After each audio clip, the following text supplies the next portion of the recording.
Hey guys, today we're learning how to play Snow Hey Oh by the Red Hot Chili Peppers, and it sounds like this.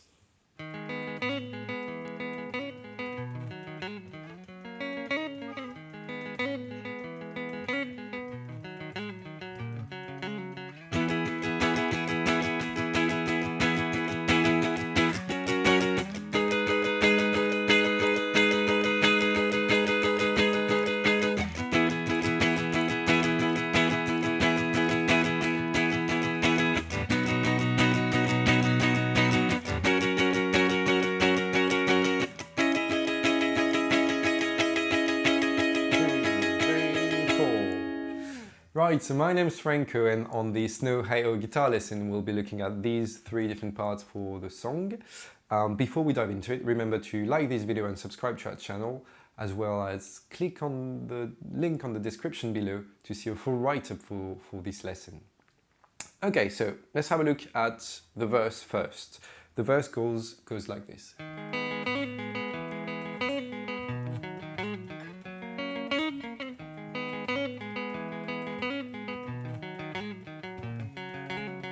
Right, so what I'm doing is, there's a lot of picking and hammer-ons and pull-offs, but I'm actually playing chords over there. So the chords I'm playing are G sharp minor, with a bar chord starting on the 4th fret of the low E string, and I'm playing an E minor shape. And that's how you get G sharp minor. The second chord I'm playing is an E major, but I'm playing it with a C shape. So let me get closer. What I mean when I say I'm playing a C shape is I'm literally playing the same shape you're actually playing over there when you play a C open chord. But now my root note is E over there on the 7th fret of the A string. So what I'm playing is an E major. So just so you know, my 4th finger is on fret number 7 of the A string, my 3rd finger is on fret number 6 of the D string, my 1st finger is barring the higher 3 strings, and my middle finger is on the B string, fret number 5. That's the full shape. We won't need that full shape, but you know how to play it. The next chord we've got is B major. So B major, I'm going to play it with a G shape. Same idea as the C shape we've just played. We're still using the caged system, but if you don't know what it means, don't worry about it. So what I'm doing is, my 3rd finger is playing the note B, so 7th fret of the low E string. My middle finger is playing fret number 6 of the A string, and my 1st finger, I'm cheating a little on that one. My 1st finger is actually just playing the D string, fret number 4, because that's the only notes we need on that shape. And the last chord we've got is F sharp major, so either with a C shape again, so same shape as E major, the second chord we've played, but 2 frets higher, to actually know that one. Or every other time we're going to change and play that shape. Can you see? There you go, that's better. So my 3rd finger is playing A sharp, fret number 6 of the low E string, and my 1st finger is barring the A and D strings on fret number 4. That's it. Okay, so let's have a look at the picking pattern now, and the hammer-ons and the pull-offs. So the first chord we've got is G sharp minor, but the only strings we're going to play are strings A, D, and G. That's it. So if this is our G sharp minor, and we just need these 3 strings, I'm not going to hold on to that shape. I'm actually going to do that. So my middle finger is playing fret number 6 of the A string, my 3rd finger is playing fret number 6 of the D string, and my 1st finger fret number 4 of the G string. So if you do that, you're still playing a G sharp minor, but now you can do, and it's a lot easier.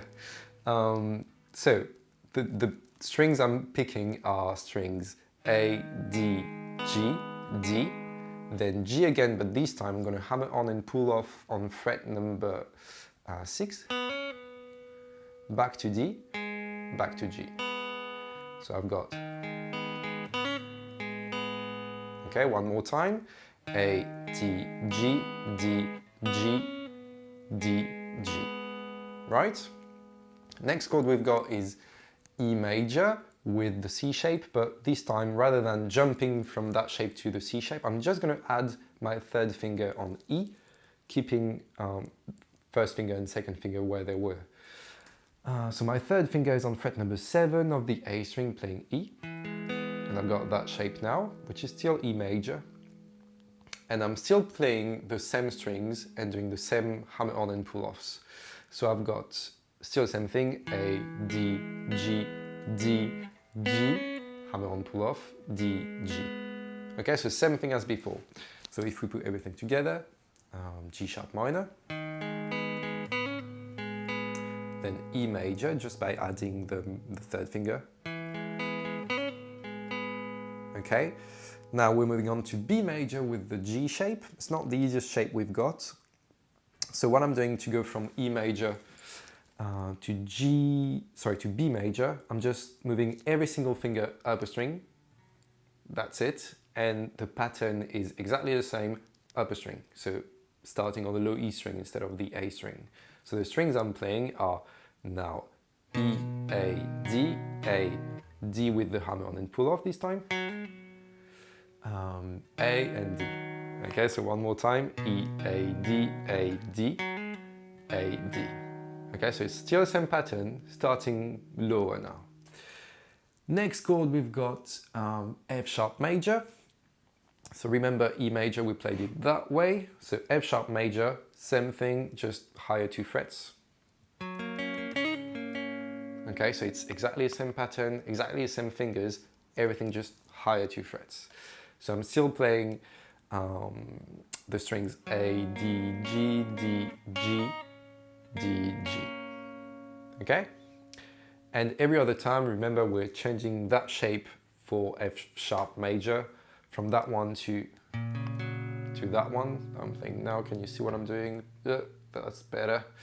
So on that one, the strings I'm playing are the same as we did on B major. So again, it's the same pattern, but this time starting on the low E string. So I'm playing E, A, D, A, hammer on, pull off on D, A, D.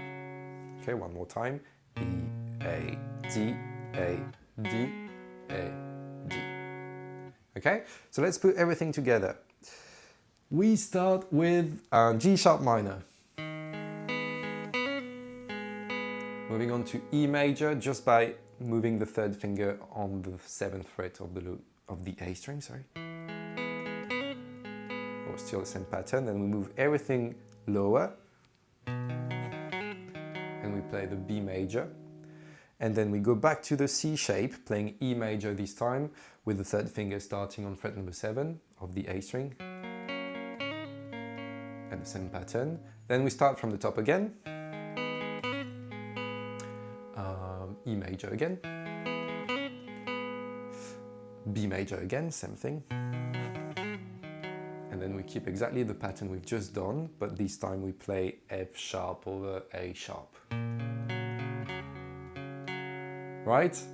So I know it feels a bit tricky. The hammer-ons and pull-offs are not easy, but I would say slow it down, play it very, very slowly, and always try to minimize the movements like I'm doing between G sharp minor and E by just adding that finger and keeping the other fingers on.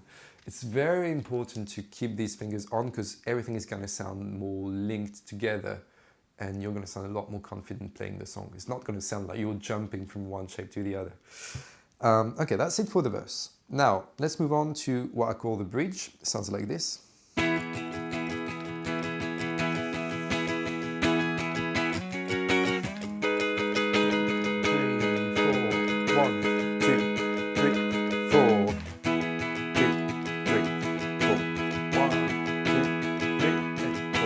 Okay, so the chords I'm playing are E major, F sharp major, G sharp minor.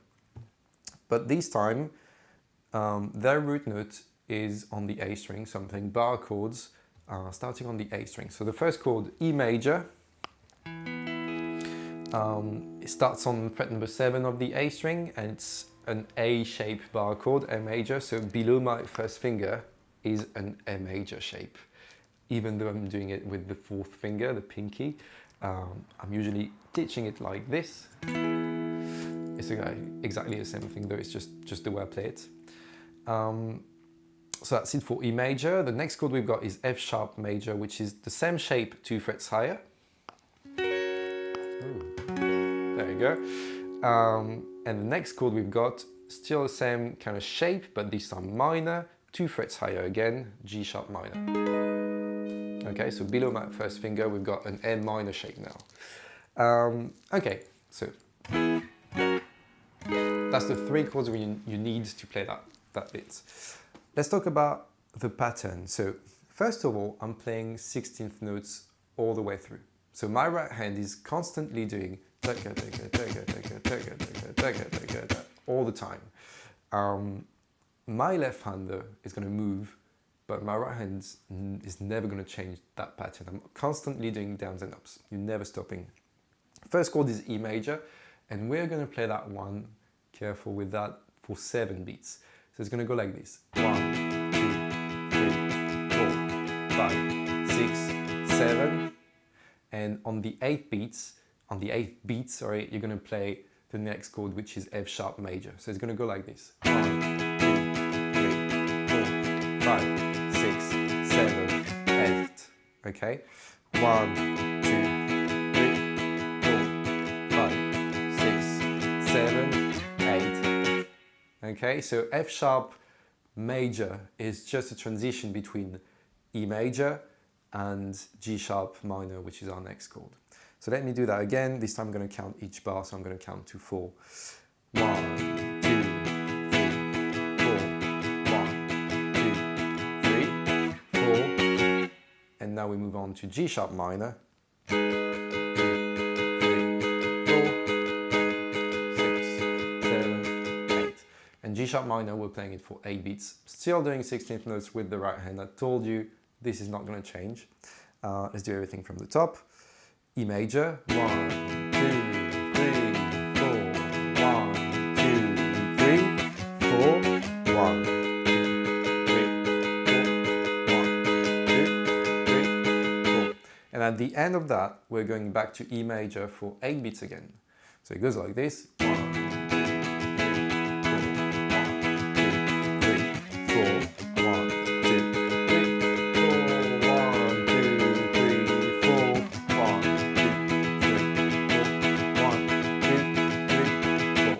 Okay, it's pretty simple. It's just about that F sharp major.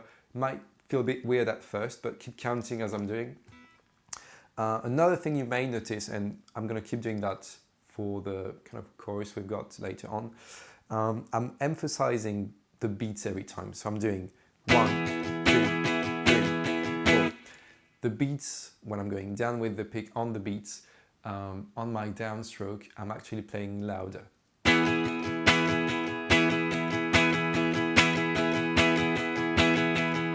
Okay, and I'm always doing that. 1, 2, 3, 4. 1, 2, 3, 4. 1, 2, 3, 4. 1, 2, 3, 4. Okay, all the time. Moving on to the next part of the song, which is some kind of chorus. It goes like this.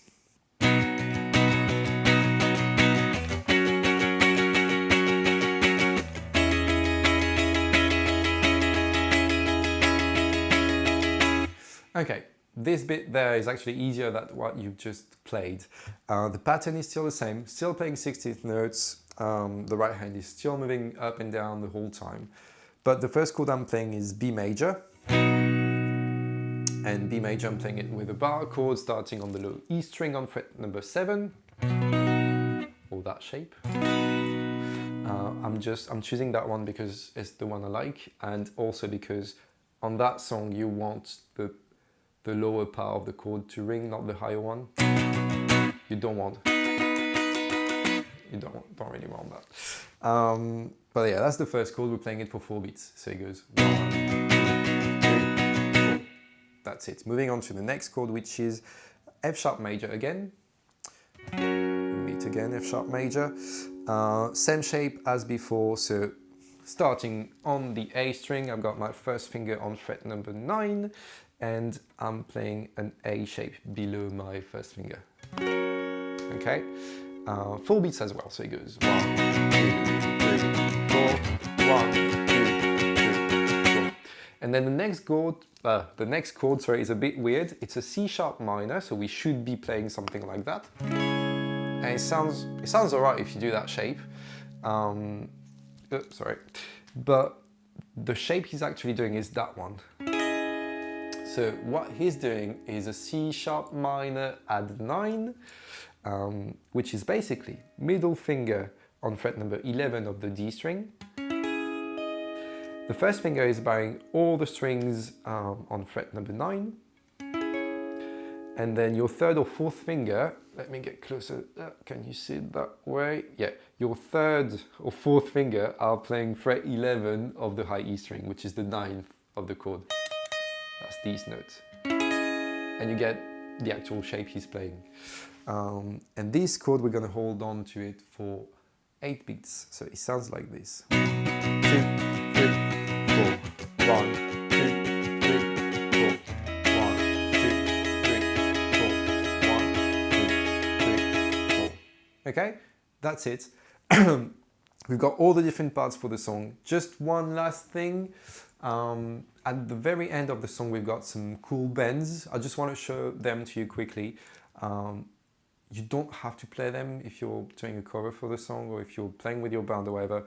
It just sounds cool, and I wanted to show that to you guys. Sorry, I'm losing my voice. So, the first bend we're playing, let me play the whole thing first. We've got, that's not the one, is it? No, that's the one.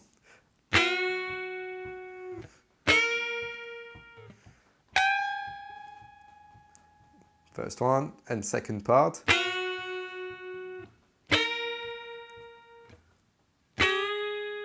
And the song finishes on that one. So the first thing I'm doing is my first finger is on the 7th fret of the B string and my third finger is on the 9th fret of the G string, and I'm going to bend with a full bend the third finger, the 9th fret of the G string. That's the first bend we need. Then the second one, I'm going to slide down, I'm going higher, and my first finger is now on the fret 11 of the B string, still the same strings. My third finger, fret 13 of the G string, doing the same bend. Second bend we've got.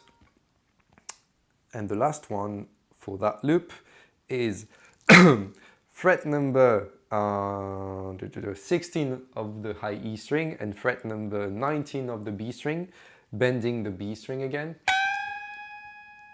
Exactly the same bend as before. This one's a bit trickier though.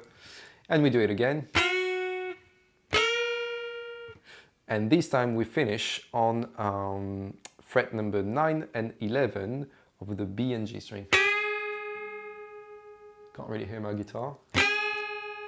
There we go. So the whole thing goes like this.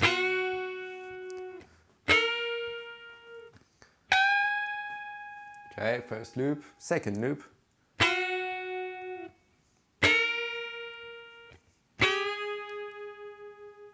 And we're done with the song.